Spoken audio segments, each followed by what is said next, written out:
So hey guys, this morning I'm with John Peter Narayansamy. John Peter is from the KZN Subsistence Fishing Forum, and a lot of you wanted to know, how do we get our Transnet fishing permits? How do we get to fish off North Pier? Well, I got the man himself to answer us these questions. So we just had our chat regarding our march on the 1st of May, that regarding our pier anglers. But this video is about Transnet fishing the North Pier, the South Pier, having that permit. I get a lot of calls regarding this. Can you enlighten us about fishing or obtaining a Transnet permit? Well, I think you had caught me at the right time because coincidentally, just yesterday, I sat with the officials from the Transnet National Port Authority at the boardroom in Point, and we had a discussion.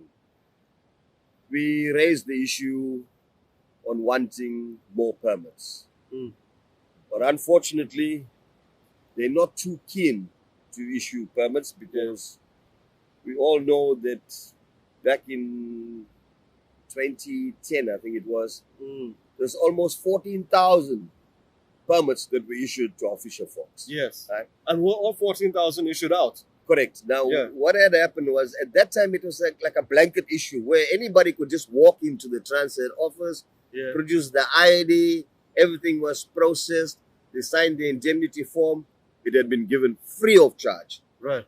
Now, obviously, there was an age restriction. Sure. They didn't allow anybody over the age of 18 because for safety reasons, 100%, when you're fishing within the precinct of the harbor, especially when you're fishing off a wharf, it's deep waters. Yeah.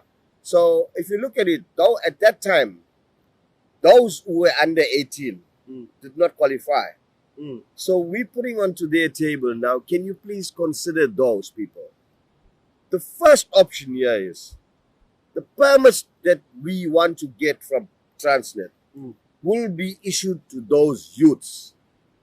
Thereafter, we may consider our very own members in our organization who's been attending all our meetings, our struggles, fighting all our struggles and challenges. We want to see for them.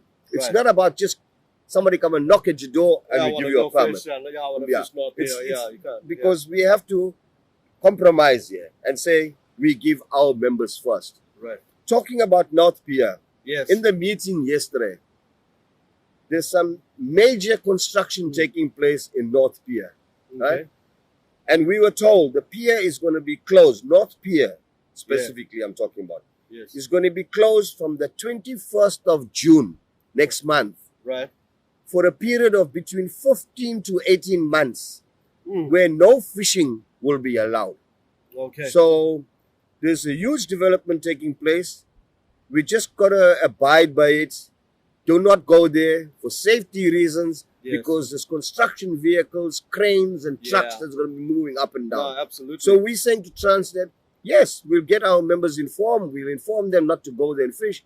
But what are the benefits coming out of that for us? Well, that's where so you come we, in. at the forehead, we must be able to have that pier open right up to the forehead to go and fish off the forehead on North Pier. Furthermore, we put a request. Currently, fishing is only open during the day in North Pier from 6 a.m. to 6 p.m. So we're saying now, open it 24 hours just like South Pier. So it's on the table, it's on discussion, and we're waiting an outcome for that. All right. And just to go back to the issuing of permits, you cannot go to Transnet and get it. Unfortunately, you cannot go and say, I lost my permit a couple years ago and, my name was somewhere on the system. None of those stories. It's unfortunately, there's strict protocols involved here. Where we will be issuing Transnet with a list of applicants with their names and ID numbers. Right. We will submit it to Transnet. So if I put your name and your ID number there on the list, and you go accompanied with two of your buddies, unfortunately, those guys' names don't appear in the list. They wouldn't qualify to get the permit. Right. But guys, we are trying to do our level best to cater for everybody. But then again, it rests in the jurisdiction of Transnet. If 100%. They allow it. If and when, we'll make an announcement, and we're glad to help everybody. Sure. Perfect. Well, guys, Anglo New South Africa sitting here with JP from the KZN Subsistence Fishing Forum. We'll be in touch with them. You guys should follow their pages as well if you want some updates. If you're following my page, well, we will, as soon as he tells me, we will know.